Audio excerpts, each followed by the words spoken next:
ఇక కులోన్మాదానికి మహిళా కానిస్టేబుల్ బలి కులాంతర వివాహం చేసుకున్నదని అక్కపై తమ్ముడి కక్ష స్కూటీపై వెళ్తుండగా కారుతో ఆపై కొడవలతో దాడి మెడ నరికి దారుణ హత్య వివాహమైన 22 రోజులకే ఘోరం కోట్ల విలువైన భూమి తగాదాలు కారణమేనా అంటూ చూస్తున్నాం. అక్క కులాంతర వివాహం చేసుకోవడాన్ని తమ్ముడు జీర్ణించుకోలేకపోయాడు.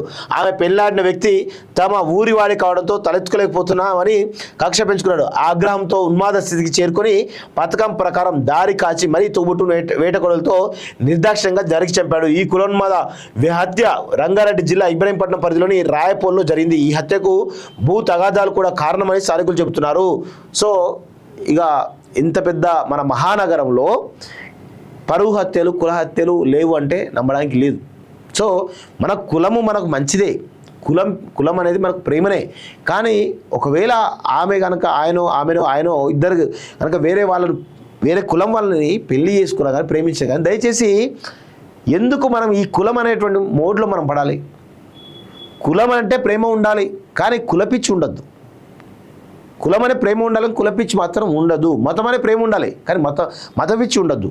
నేను హిందువులు అని చెప్పుకోవడం గర్వపడతా, నేను ఆ కులం వాడిని అని చెప్పుకోవడం గర్వపడతా.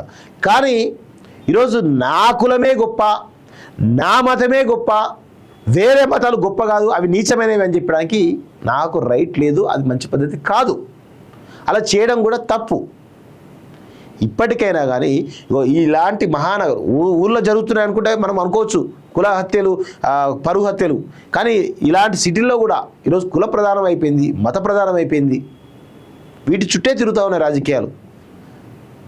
దయచేసి ఇప్పటికైనా కానీ ఇప్పుడు ఏమవుతుంది, దీనివల్ల ఏం జరిగింది?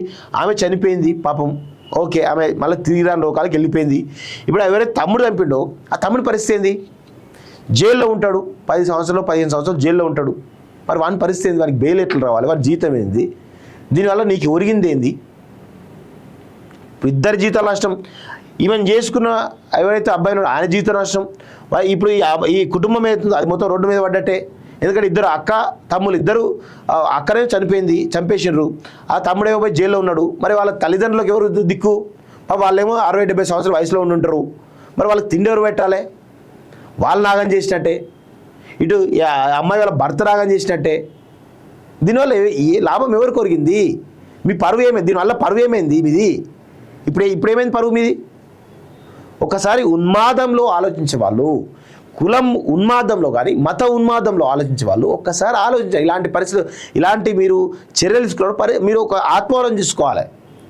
తర్వాత జరిగే పరిణామాలు ఏంది ఒక 5 నిమిషాలు కనుక మీరు ఆలోచించుకున్నట్లయితే తెలుస్తుంది అసలు విషయాలు.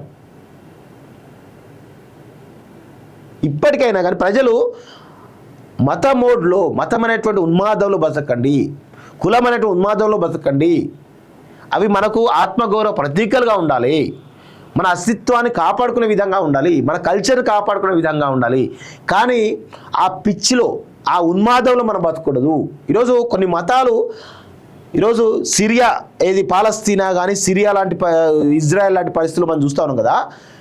అలాంటి పరిస్థితుల్లో వాళ్ళ మతం అనే ఉన్మాదంలో ఉన్నారు కాబట్టి ఈరోజు వాళ్ళ ప్రమాదంలో ఉన్నారు. కొంతమంది ఉన్మాదంతో ఉన్న వల్ల అందరిపైన ఎఫెక్ట్ పడుతూ ఉంది. ఎప్పుడు కానీ ఉన్మాదంతో ఉండడం మంచిది కాదు. ఆలోచించుకోవాలి, ఆత్మావలోకం చేసుకోవాలి మనం. ఏమవుతుంది? ఈమె ఒక బీసీ బిడ్డనో లేకపోతే ఓసీ బిడ్డనో చేసుకున్న, ఒక దళిత బిడ్డనో ఒక బీసీ బిడ్డ అనుకుందాం, చేసుకున్నారు, అయిపోయింది. కొన్ని రోజుల తర్వాత ఎవరు మాట్లాడుకుంటారు? ఎన్ని కులాంతర వివాహాలు జరుగుతలేవు సమాజంలో? దానికోసం ఇంతలా చంపుకోవాలా? ఒకసారి ఇలాంటి ఉన్మాదంతో ఉండేవాళ్ళు ఆలోచించుకోవాలి. ఏ మతమైనా కానీ ఏ కులమైనా కానీ ఆలోచించుకోవాల్సిన అవసరం అయితే ఉంది అనేది నా యొక్క ఒపీనియన్.